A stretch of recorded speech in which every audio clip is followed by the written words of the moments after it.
Welcome to Fearless Females, where ambition meets resilience. Meet your guide, Lorie Jones, president of Fidelis Wealth Advisors. Join her and remarkable women executives as they uncover the triumphs and transformative moments shaping extraordinary careers. Ready to be fearless? Let the journey begin. Welcome to Fearless Females. I'm so excited you decided to join us again.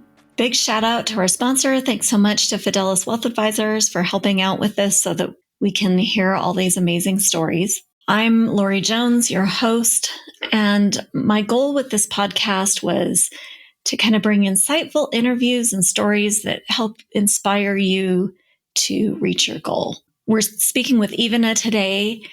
The thing that stuck with me the most about this interview is just how excited she is about the idea of empowering females and less about growing them to reach the top rungs of the corporate ladder and more about helping them find joy in the journey and find peace and happiness and contentment in themselves. So I hope you really enjoy this. I just loved speaking with her. Let's get started. We're here with Ivana Polonijo. She is the Chief Solutions Officer and founder of Courageous Beings, which is a courageous leadership center. And I am so excited about our podcast today. I've been looking forward to talking to Ivana for weeks now. So thank you so much for joining and helping us out with this. I appreciate it. You're most welcome. And the pleasure is mine. When we met in person a few weeks ago, our conversation was so juicy and it really exemplified so many things that I'm passionate about.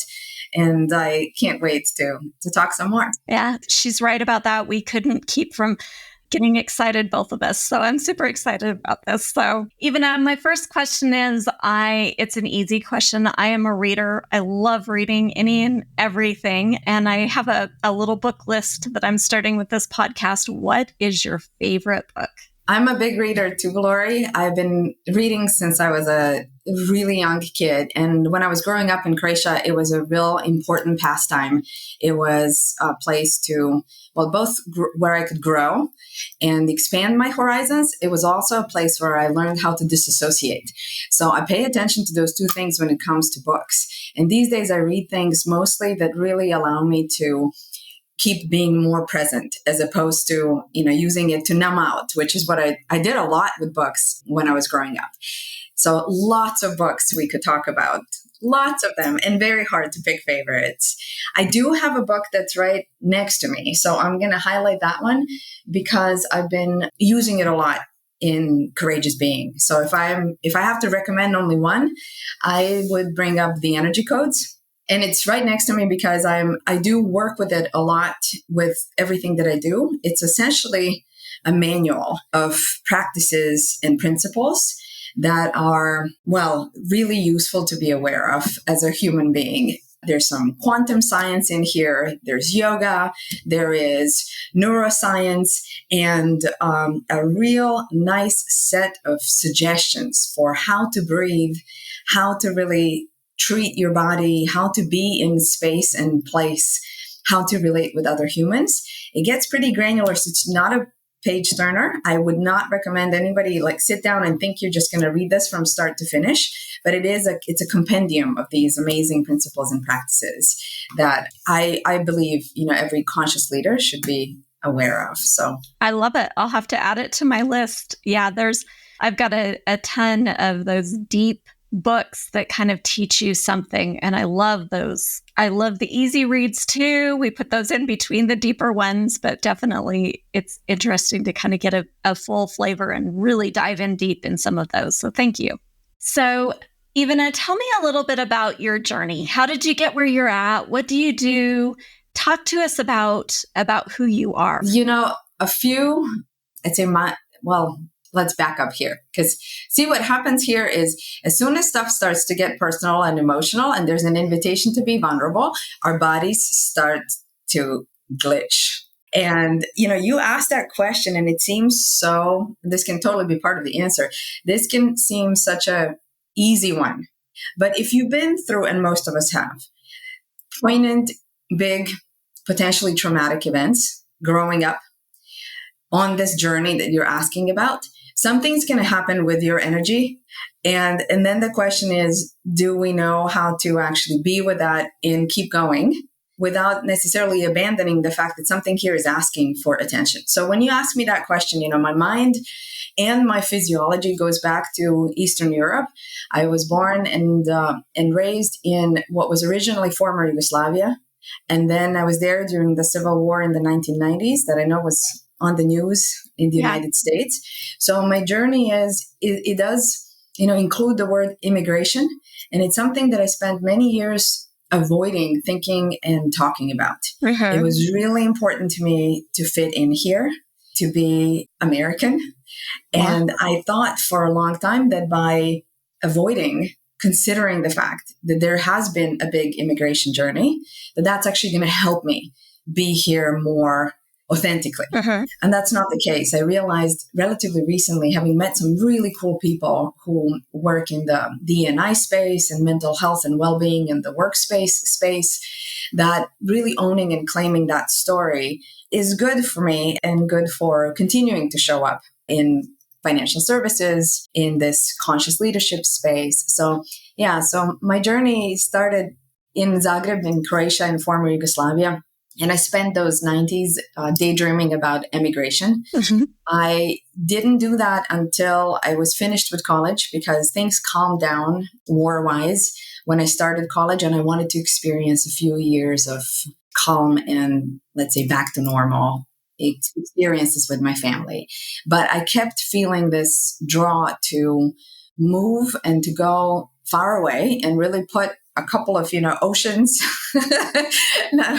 and continents between me and that history. And that's why it's so important to integrate it these days. So I first moved to Toronto, Canada on a student visa to pursue a master's degree in social anthropology at York University. Then I started a long distance relationship with a person who was a friend at the time. He was a medical student from Chicago. So then that mixing of schooling and romance led me to move to Chicago, get married, obtain a spousal immigrant visa, and then continue that master's degree remotely. So it was interesting. I was one of the first people, kind of doing some hybrid work stuff, parenting my little one.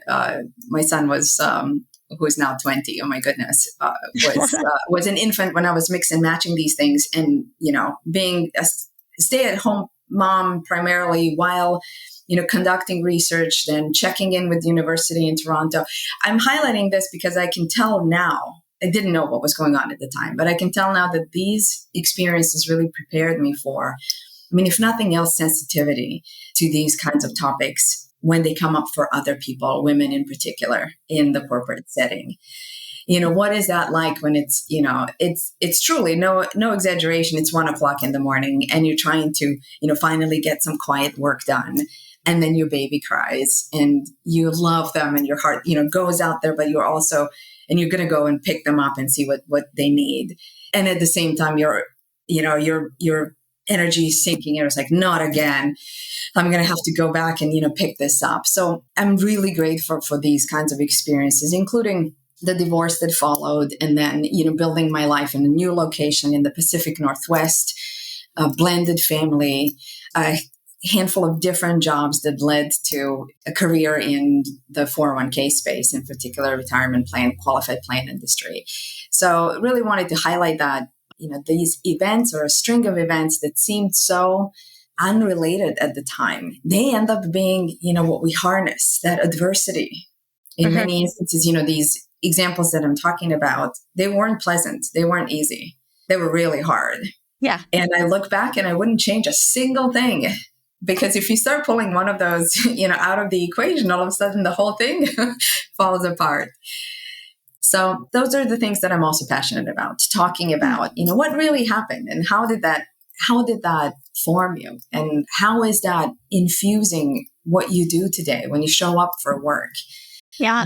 I talk a lot about humanizing the world of business and being sensitive to these stories and experiences that we all have. I feel like so interesting. I agree. Looking at the backstory where someone's come from and the experiences that they've had, And I can absolutely empathize with that. Oh, why can't you go back to bed? I have 5 children of my own, and I went through that phase where I was trying to get things done and raise the kids at the same time, and that just feels overwhelming sometimes. And you do, as women, bring that experience to your job. I was lucky enough actually that I was staying home with my kids and working, part-time, not really doing career work, but part-time work during that time. But there are so many women that are trying to balance career or education in your case, and also show up for their families and their partners. And that is just, it is a lot to deal with. Thank you so much for being so authentic and sharing that story with us. Well, thank you, Lorie. So you just used the word authentic, and I'd love to spend a moment reflecting on that, because I was last year asked, there was an event, I was asked to consider the word authenticity. And I know so many of us are talking about it these days, and it's everywhere. It was the Webster Dictionary word of 2023. I wanted to highlight an example from that personal history we were just chatting about that really allowed me to get to understand what authenticity is not in the workplace. And it was such a mistake that I made at the time, but now, again, it's a useful and powerful lesson. So I mentioned that at one point, I was talking about doing my master's and the kiddo being little and trying to finish that and getting up in the middle of the night. Well, those kinds of events continued as I switched into this role of, being in the corporate America space at the time as a single parent, because the divorce happened. And now all of a sudden it was like me and the kiddo trying to make it work here in the States. A pretty common story, not that unusual. So I was so invested in keeping my first American job, which was good and very, both engaging and challenging. And it was a lovely set of skills that I was building while also showcasing some of my existing talents. I was an office manager for a software solution company. So it was a cool, both new experience, and it was asking a lot of my, existing talents to come through. And I was simultaneously managing the divorce paperwork, which included, because of the spousal visa piece, green card, it included some, nice like Hollywood movie moments where they're basically asking me to prove that I really love this person and that, it was really intense. So many activities had to happen in order for all that paperwork to finalize and be, solved and resolved.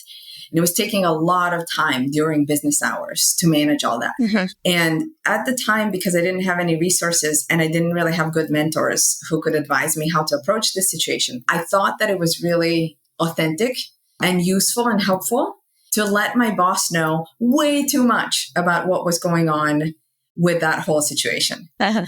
And I overshared on a regular basis because this was a saga, as you can tell. Yeah. So, and I thought that this was, really helpful to both of us. One thing I wasn't paying attention to was how I felt while I was sharing. Every time I would tell him about what was going on or excuse myself or explain what was happening and why I was running late, I felt awful in the body. So I was actually sending myself signals. Don't do it. Don't do it like this. It's okay to orient your boss about what's happening, but you're crossing lines here. Uh-huh. Now I understand that anxiety basically that I was feeling and that discomfort in terms of sensations had nothing to do with the challenges of the situation as a whole. It was me really nicely letting myself know, hey girl, like ringing some internal bells, like slow down with this oversharing. It's not authentic. Yeah. I was trying to control him. I had no idea that that's what I was doing at the time, because it takes some, pausing and awareness building and consciousness building to get that what I was really doing is making sure that he didn't fire me. I kept basically running on this experience of, I'm a good worker, please like me, my productivity won't be suffering because of this, and so on, which created this really nervous energy between us. Mm-hmm. So this micro example helped me understand so much about what actually happens in the world of business.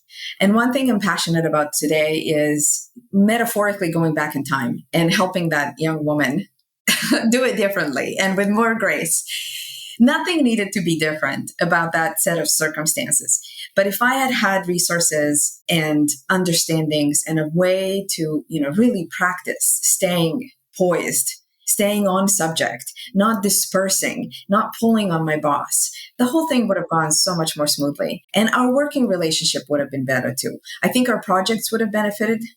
I think overall my productivity would have benefited from me just handling my internal state about this differently. Yeah. And it really taught me about that was not authenticity. Yes, I may have shared with him a bunch of true facts about my personal life, but I wasn't being authentic. Yeah, I like that. I like that idea. That was a really good example. And I think that's something that our younger listeners probably could benefit from, and understanding that there's places that you need to keep private in your life and share what's needed in order for your business relationship to work and to have understanding and to have empathy, but you don't need to share everything in order to get to that place. And I think that skill is, it comes up requirement for this, or a call to do this, to be really aware and attuned. It comes up every single day in many moments. You don't have to have a massive situation like this one that I was dealing with for this level of attunement to be called for. It comes up on every Zoom meeting that we're on, every call, every email. There's something in there that's going to ask for this discernment between, am I saying this one sentence from a place of authentic fullness, even if it's something that's, challenging to say, or am I inserting the energy of, control, pulling, protecting something, avoiding something? And everyone can tell the difference. Everyone can tell the difference. We just, sometimes we don't know what it is that we can pick up on. I think that's a good point too. You maybe think that everyone can tell the difference. I might not know the difference, but I do sometimes pick up on ooh, this feels awkward. Yeah. Everyone can tell the difference, but we are not aware that we can tell the difference. So so we're not, so it's sort of it's a definition of, can we tell, a definition of, being able to tell. I'd love for more of us to become really aware of what that difference is. But we all feel oh, this doesn't feel right. Something's off. We can tell that something's off. So what do you think is the best investment that you've made in yourself? Was there a turning point or an aha moment that kind of led to your success? What do you think was the best thing you've done? When I started investing, and it really included also a lot of dollars that I had to have a lot of serious conversations with myself about, that kind of an investment in my personal development. Even though that wasn't the messaging that I was receiving from the corporate setting that I was in at the time, I felt that my personal development and my personal growth was very professional, that was professional development.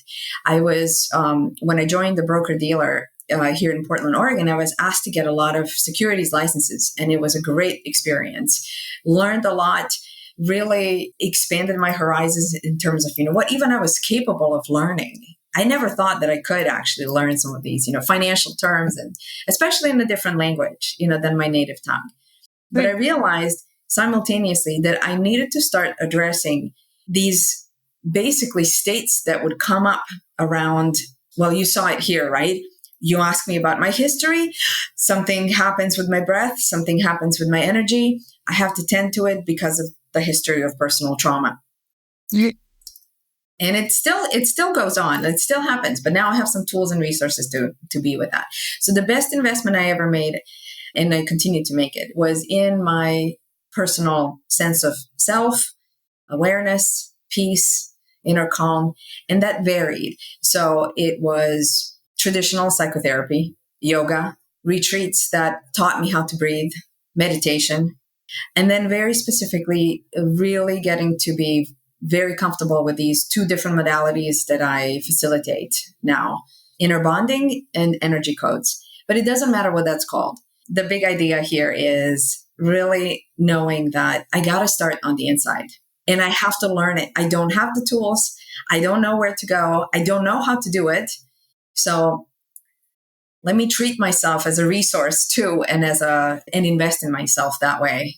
And it's paid off. I see. So you're talking about learning who you are and how you work and where your pain points are, or maybe where your where your problem solving isn't the best personally, and then bringing that to your work. Am I understanding it? That's exactly right. A short way to say it would be inner work. So investing in my inner development across all of my faculties and different bodies. So investing in learning how to take care of myself on a physical body standpoint, like just breathing can be an example of that.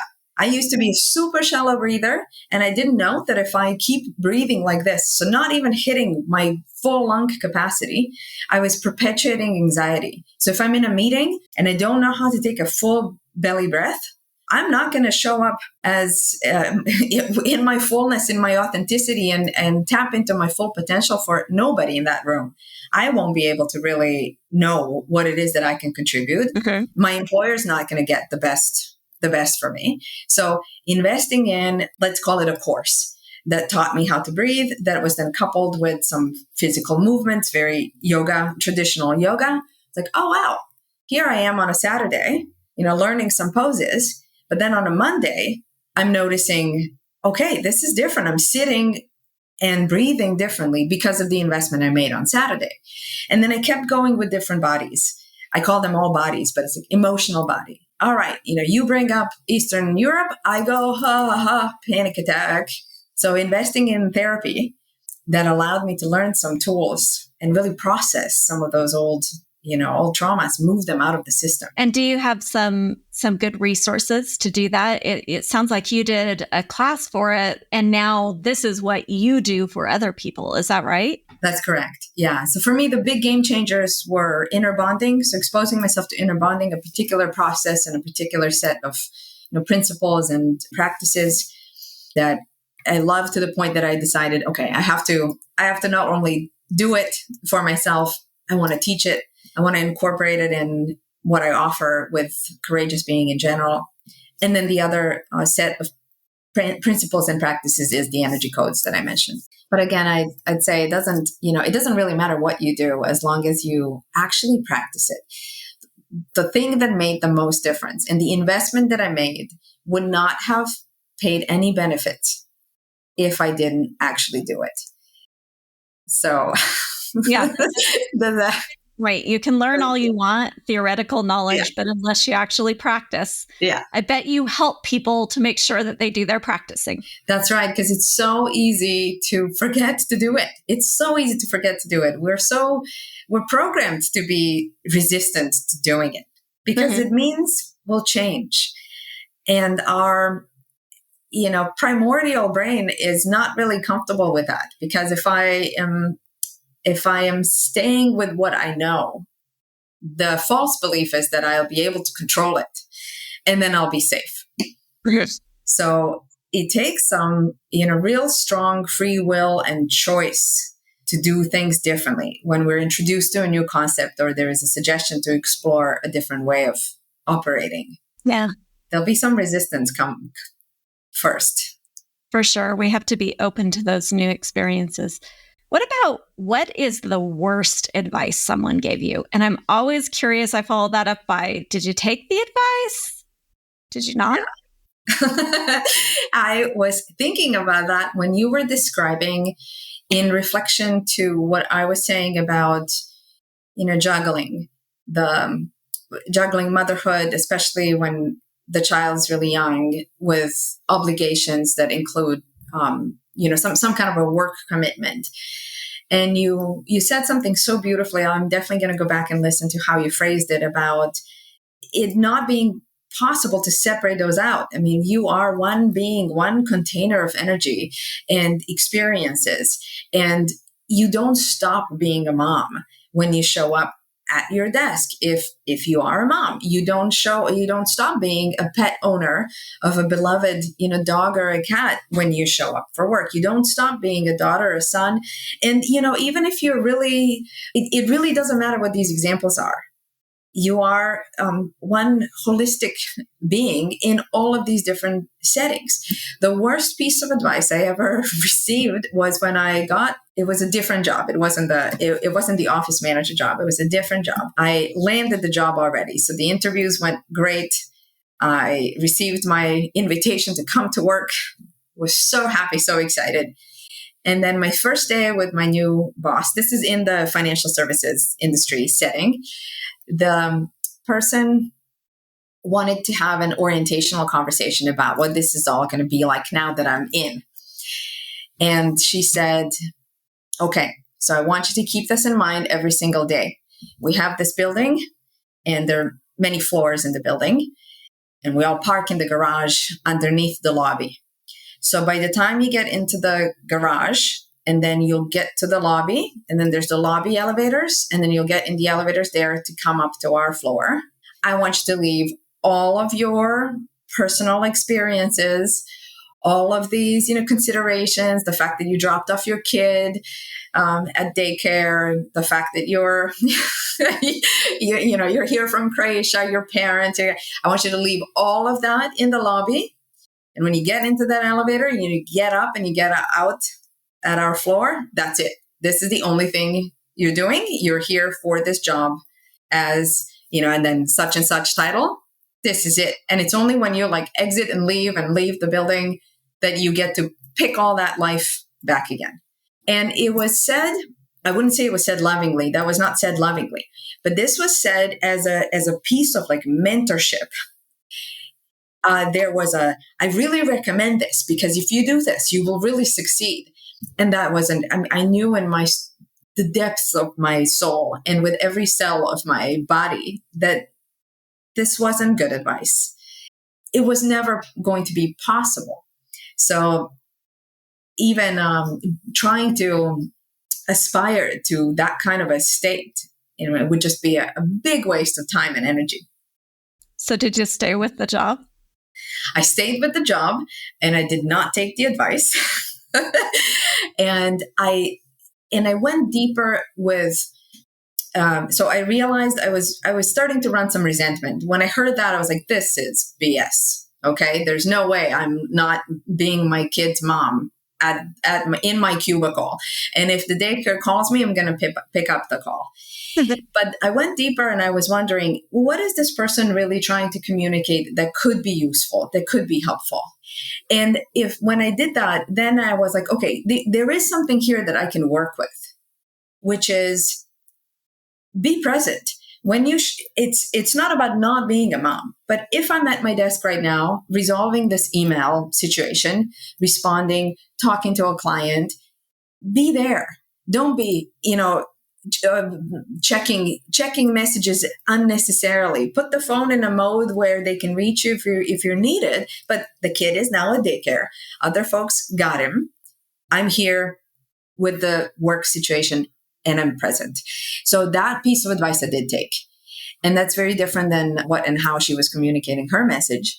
But there was a gem in there. And I believe that every time we get a bad piece of advice, there's probably some good gem in there that we can find and harness. That's so interesting. I love how you looked a little bit deeper into what she was saying to find the, like you say, the gem in there, the advice that is worth taking. That's really interesting. My brain probably would go to, I can't stop being a mom and stop there. But you took it a little bit further to say, well, what could I learn from this situation? I love that. So even though there are regrets, we all have them. What is one situation in your career or, this journey that you've taken that you wish you would have done differently? And why? How? What did you learn? I was afraid of asking more questions in the beginning because I was running on imposter syndrome when I first started showing up in the 401k space. I was, it was understood by my employer that I didn't have any past experience with 401k plans. It was understood that I was going to learn that on the job. The regret that I have is that for some internal reason, I told myself that if I don't learn it within, I don't even know what I came up with, maybe the first week or, I set the bar super, super high. And that if I ask what I was considering, basic questions too long, if it was, now we're in the second month and I still have the basic question, that's going to reveal that I don't know what I'm doing. So classic imposter syndrome. And then I'm going to be fired. And then, this is how, when you do these internal processes, like inner bonding, you start to see like the lunacy of the false beliefs. So if I ask a good question about, some nuance of a relationship between a record keeper and a third-party administrator, then I'm immediately going to get fired. And if I get fired, my son and I are immediately going to lose our house. And then we're going to be on the streets, and then there will be nothing to eat, and we will both die. So it's really like there is something there that, like a record, starts to play. Mm-hmm. And all of a sudden you're in this like anxiety. So the crazy thing is that then you start to prevent yourself from actually learning what could be useful to everybody. And the stakes are not as high as what I'm describing it to be in my head, in the back of my mind. Sometimes we don't even hear that that's what's going on. Yeah, you build it up, and the story becomes this monster in your mind where it really isn't. The question should be asked, and you should feel comfortable asking that question, whatever it is. Even if it's the dumb question you've asked 3 times. I tell, all of my admin and staff, I'd rather have you ask me over and over and over again than get something wrong. We're all here to learn. So if you could go back and do that a little differently, that situation, what would you have done? I would have spoken about what was happening for me in terms of feeling lost more authentically, more clearly, with more discernment. And because I did have a couple women in particular, so they and some male mentors and bosses, I wouldn't call them, they weren't mentors by default. I made them into mentors because I basically said, okay, I like you. You are kind. You speak clearly. I'm new to this. Can I please ask you some questions? The thing I would do differently is I would have asked more questions, and I would have been talking to them more frequently and more in real time. And what I was doing is I was spending way too much time just sitting on it and trying to figure it out on my own and beating myself up about it. So I would not beat myself up about it, and I would go to these people with more ease. And again, no oversharing. No need to tell them that, I never thought I was going to be doing anything with numbers and finance, and my background is in social anthropology. None of that. Just like, okay, I'm looking at this. I wish it was making sense, but it doesn't. I remember that you said X, Y, and Z, and that makes sense. But this piece over here is what I'm stumped on. Can you help me understand it? And if now is not a good time, when can I come back? Now that's easy. It rolls off my tongue. I know how to do that. That was monumentally difficult in the beginning because I was so invested in, making sure that I keep the job and show up in a certain way that they think I was, helpful, contributing. Yeah, lots of self-pressuring in that. I love that you phrased it that way, that you kind of talked through exactly the words that you would have used in order to get the answer that you needed and still help them to feel like, okay, not a lot of pressure. Okay, if I can't do it right now, I can do it, next week or next 2 or 3 days or something along those lines. I love that. Those are really good phrases, and listeners should take notes on that because that was a really great way of putting it. Thank you. Oftentimes I get questions these days from people I work with who come to the center about the formula for this. So tell me something I can say. How can I phrase this? And while we can practice this, and it really is very beneficial to learn some phrases, this kind of communication starts to flow out of you so easily and readily once you've learned how to self-align. When you're calm on the inside and you've shushed those judgments, you don't know what you're talking about. You shouldn't ask them. If you ask them, they'll think this or that. When those voices are not running and you have a way of being really mature inside yourself, the words that will be heard start to flow through you and out of you with more ease. And you don't actually need the formula. Yeah. So there are certain things that are helpful to learn while we're getting comfortable with this new way of operating. But the more you can check, am I here with my energy, or am I pulling on Lorie? So let's say, I come to you and I'm really invested in us, in this relationship working out. I'm going to it feels like I may not need to touch you, but it will feel like I'm asking something from you. And when I'm keeping that in check, knowing what saying, it doesn't really matter that much which words I choose. You're going to feel free to respond as opposed to dragged down. Yeah, pressure and pressured. Yeah. Stress to respond. Yeah, I love that. Yeah, those are great. I'm going to go back and write that down so that I can use some of those thoughts and feelings when I'm asking for advice, because we all do. It doesn't matter whether we're starting out on our career or whether we're in the middle or even closer to the end. You always find things that you just don't know. And I found that there are so many people that are willing to teach and help and grow. Just ask, huh? Yes. So if you could go back and talk to your younger self, your person that was just starting out on this journey, your 20-year-old self or 21-year-old self, what would you tell her? There are sentences that come to mind, but really what I would do is I'd go back and I'd hold her. I'd give her an energetic hug more than anything. And really, I'd give her an attitude of reassurance. And that is what I wish I was able to give myself at the time, in real time. Mm-hmm. But if I could go back, I'd give her an attitude of reassurance. And maybe that would have looked like words like, hey, you're doing really well. This is really hard. What you're up against is really challenging. It would be challenging for everyone. Brené Brown has this quote that she says, it takes a lot of courage to rest and to play in this culture. And I may be, not quoting every word exactly correctly, but then the notion is in this culture of exhaustion, where exhaustion is a status symbol. Mm-hmm. So when I'm, entering the workspace in Eastern Europe, it was the same thing. In Canada, it was the same thing. Here in the United States, same thing. I was noticing overworking as a status symbol, showing to my boss that I can stay up and finish things at midnight, and then next day pull in a 10-hour day, no problem, and juggle and jiggle and multiple projects and problems like that. That meant strength and ability. So assuring myself that they don't know what they're talking about when they're talking about exhaustion. They're talking about burnout. This is not going to lead to any place fruitful for anyone. You're doing fine, and giving myself permission to retreat, rest, recharge.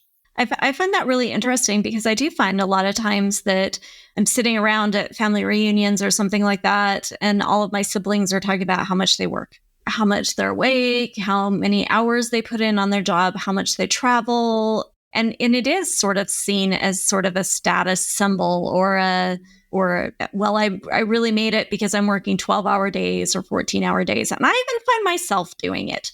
I find that really interesting that there is a place for telling yourself, you know what? You don't have to overwork to show up, to be a good employee, to be useful. Yeah, exactly. Because we're talking about running on fumes.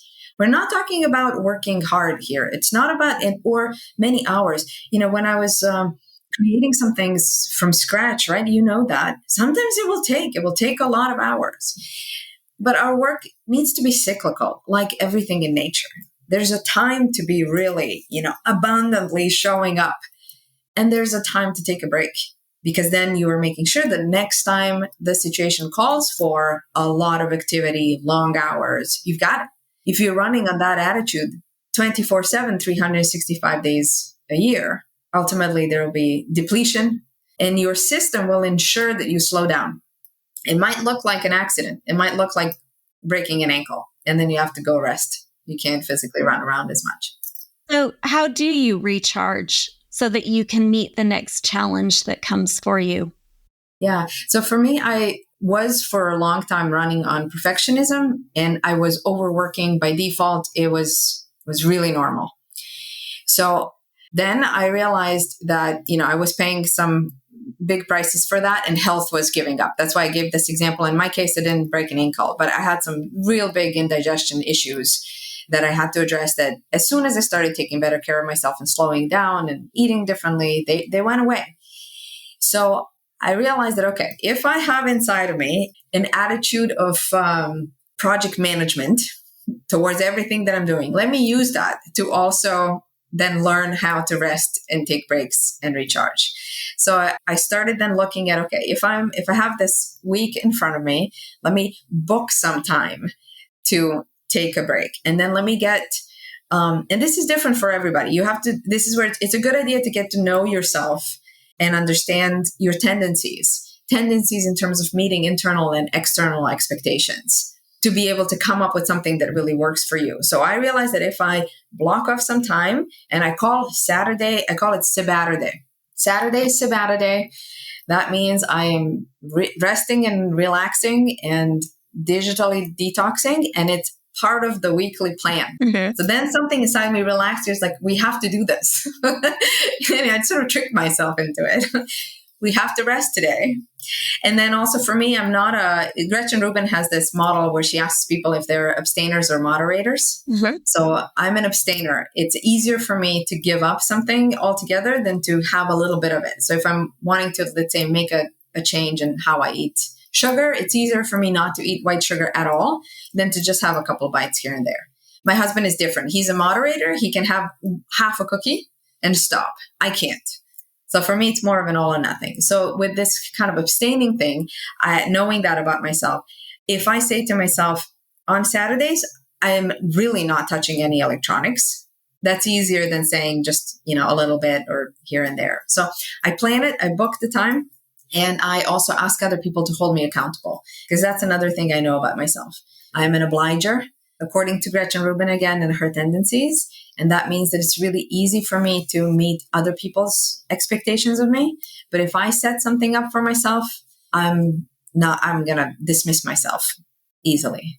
I love that. That's a great idea. I didn't even think of that. That's great. Find someone else to hold you accountable every once in a while. Did you really not send the email at midnight, Lorie? Or yeah, exactly. So what about unique challenges because you were a woman? Did you face anything unique because of your gender in the workplace?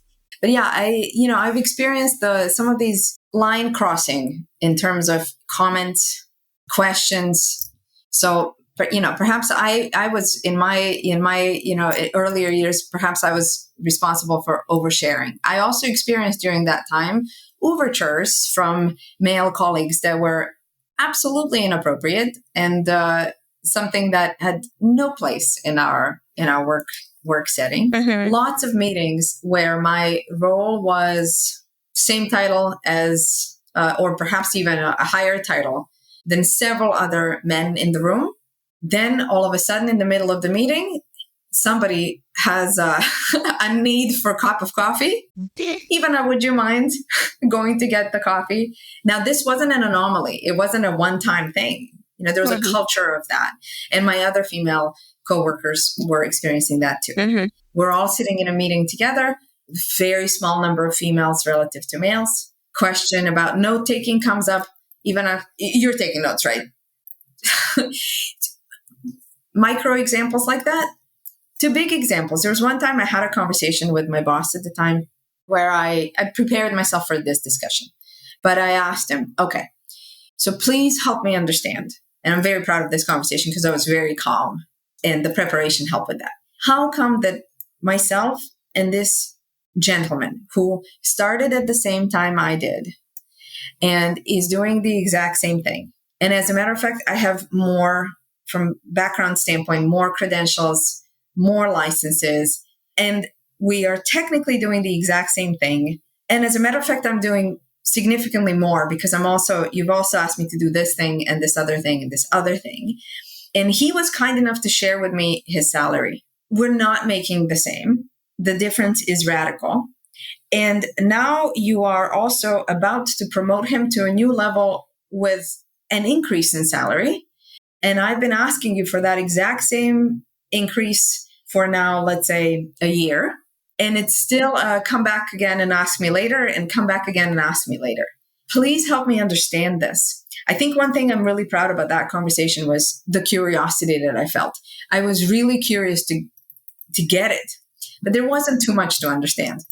And the forces, behind this were much bigger than my boss in his little office. So that was, you said the word unique. It wasn't unique. I was noticing it across my company. I was noticing it across the industry. I started asking other women, hey, what do you think about this? Have you noticed?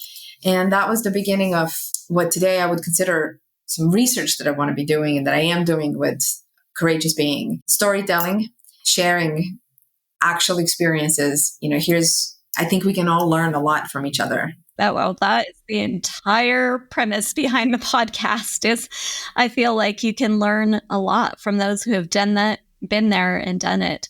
So did you get the raise? I did, but it took a while, and the delays. So I would say my entire career in the 401k space and the qualified plan space, maybe financial services from the beginning, there was this delayed, oh yeah, no problem, definitely, yeah, totally makes sense, yes. And let's wait 3 months, 6 months, a whole year before we make that happen. Mm-hmm. That is a lot of lost income over, let's say, a 10-year span. So interesting. So, what is the thing you are the most proud of? I want to bring up external things. I want to bring up my son. I want to bring up my, life here in the United States. And it just it feels like, when it comes to my son, that's his story. Is that? And being proud of him, I'm really proud of him, but really what I'm proud of is role modeling, different way of being with all the fumbles. So I think one thing that where this is taking me then is that I'm most proud of this resilience that I have to keep doing, to keep showing up, to keep doing inner work, even when it's really not comfortable. Yeah. And role modeling then that for my kiddo, who I am super proud of, who is showing up in this world as a conscious man and really, talking to everyone around him differently with grace, curiosity, kindness. And I know that has a lot to do with him paying attention to how I've been showing up in the world and how I've been treating myself. And I think he's learned a lot from me about how not to do it, how not to treat myself. And now, hopefully I am role modeling this, other way of being. Yeah. I really love that answer. I talked to my 19-year-old daughter the other day, and she was talking about the women role models in her life. And she said something about some of the things that I've done and shown her through the years. And it was a little bit shocking to me that she was watching and paying attention. And I was really proud of that too. I can see that the thing that you want to pass down to your children specifically and the next generation in general is that, hey, I maybe made some mistakes. This is where I could have done better, but these are things I did really well. And to watch them take those things that you've done really well and move them on in their life, that's powerful. Thank you. Yes. So what about advice for a young lady who's just starting down her path? You are further along your path and not near the end at all yet, but much further along than some of them that are just starting out. Do you have any advice for her? Prepare enough to be present. Prepare enough to be present, and then show up in the world and communicate after you have taken some steps to take care of your internal landscape. Uh-huh. So one way to say this, prepare enough to be present, is like eyes on you, eyes back on you, and start on the inside. Begin within. Curiosity is key. But again, prepare enough to be present. That means, no self-bashing as you're getting ready for whatever this new adventure might be today. It's a waste of energy. It's a waste of time. And it is going to be really depleting by the end of that day. And presence, you can't underestimate that. So what I mean by that is this ability to really show up strong and calm. That is so needed in this world today where it's chaotic out there. It's really chaotic. So any one of us who can find a way to demonstrate calm harmony in the face of chaotic external situations, we're contributing so much to each other and each other's well-being that way. And if you show up for any new endeavor with that internal attitude, I promise you, you'll have a much easier time recognizing who's an ally, recognizing situations that are not a fit, and then being comfortable with making mistakes. You'll recalibrate. Support will come. Suggestions will show up. If you're present on the inside, you'll recognize, open. This is open. I'm going to go through this conversation, this door. Perhaps it is a new employer opportunity. This feels closed. Trusting yourself and following your intuition, that is the biggest and most important resource to be investing in. So prepare enough to be present, and that is going to look different from one person to the next. Oh, I love that. That's really good. That's a really good thought. Prepare enough to be present. Well, thank you. Thank you so much, Ivana, for all your time today and for answering all the questions. If people have questions about how to find out more about you and the things that you do and some of the things that you talked about, where do they go? Our website, courageouslorebeing.com, is a great place to explore what we do. Lots of very easy ways to contact us there. And Lorie, if you want, in whatever way, sharing my personal information, I am available to connect. I love, as you can tell, this sort of fire chat storytelling situation. And if anybody wants to connect with me directly, I'm happy to talk. So I think, Lorie, you can probably share our information in some fashion. But yeah, the website is a great place to start exploring the center. Great. We'll add that link at the bottom of our podcast. And again, just thank you for spending this time with us today. I've so looked forward to this, and it wasn't at all disappointing. I came with a list of 3 or 4 different things to implement. So thank you so much. You're most welcome, Lorie, and pleasure is mine.